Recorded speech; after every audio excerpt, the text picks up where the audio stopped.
In the 3rd century, under the cruel reign of Emperor Valerian, Christians in Rome faced brutal persecution.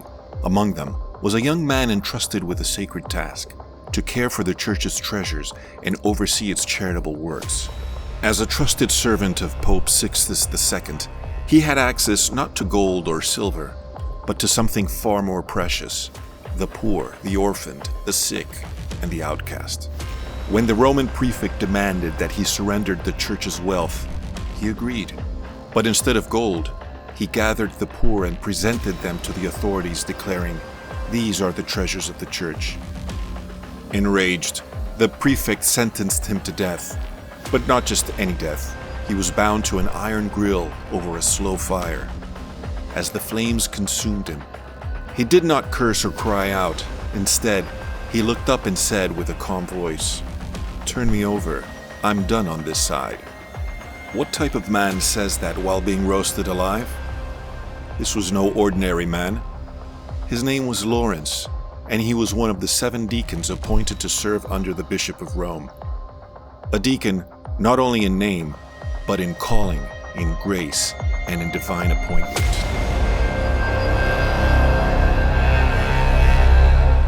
The word deacon comes from the Greek word diakonos, which means servant, minister, or helper. In the New Testament, this word appears frequently, but not always with the same meaning. In some cases, it refers to ordinary household servants. Other times, it is used to describe ministers or helpers in the early Christian communities. And in certain key moments, it refers to a distinct office, an ordained ministry instituted by the apostles themselves. But what exactly does it mean to be a deacon in the Bible? At the wedding in Cana, Jesus and his disciples are among the guests when the hosts suddenly run out of wine. Mary, seeing the problem, turns to Jesus and brings it to his attention. Then, with quiet confidence, she tells the servants, "Do whatever he tells you." The servants obey without question, filling 6 large stone jars with water. And then the miracle happens. Jesus transforms the water into wine. These servants, the diakonoi, are the first to witness this divine act. But this is a simple, even primitive use of the word diakonos, an example of colloquification in Greek, where the same word can refer to multiple concepts. In this case, ordinary table servants and later ordained ministers. This moment at Cana is a prelude that does not yet reflect the sacramental depth the word would later carry. In the church of Cenchreae, a faithful woman named Phoebe served the Christian community with devotion. When Paul wrote his monumental letter to the Romans, he entrusted it to Phoebe for delivery. In the letter, he refers to her as a diakonos of the church, praising her service and urging the Roman Christians to receive her with honor. Phoebe's journey to Rome was no small matter. She carried the words of an apostle, bearing the message of the gospel to one of the most important Christian communities of the time. While the term diakonos here signifies a kind of minister or church helper, it is still ambiguous. Here, diakonos is a more developed use of the word, but does not clearly indicate sacramental ordination. It reflects the flexibility of the Greek term, a prime example of how diakonos could refer to both spiritual leadership and charitable action, depending on the context. In the rapidly growing Church of Jerusalem, tensions began to rise as certain widows, particularly those of the Hellenist community, were being overlooked in the daily distribution of food.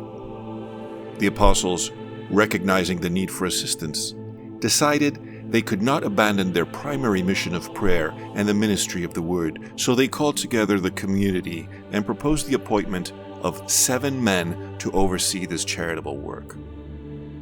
These men were to be full of the Spirit and of wisdom. Once chosen, the apostles laid hands on them, an act that signified their ordination to a distinct and sacred ministry. These were not merely helpers. They were sacramentally set apart. Among them were Stephen, who would become the first Christian martyr, and Philip, who would evangelize Samaria and baptize the Ethiopian eunuch. This is the moment when diakonos becomes more than a flexible term. It becomes an office, an ordained role rooted in apostolic authority and sacramental grace. Today, the Church recognizes two types of deacons: transitional, those on their way to the priesthood, and permanent, those ordained to serve for life. But their mission is the same, rooted in the threefold ministry: service of the word, proclaiming the gospel, preaching, catechesis; service of the altar, assisting at Mass, baptism, marriages, funerals; and service of charity, bringing Christ to the sick, the poor, the forgotten. The deacon is not a light priest. He is not a glorified volunteer. He is an icon of Christ, the servant, ordained not to climb, but to descend, to kneel, to wash feet, to pour himself out so that others may live. And through the sacred ministry, the Church still echoes the words first spoken by the deacons at Cana, in silence and obedience: do whatever he tells you.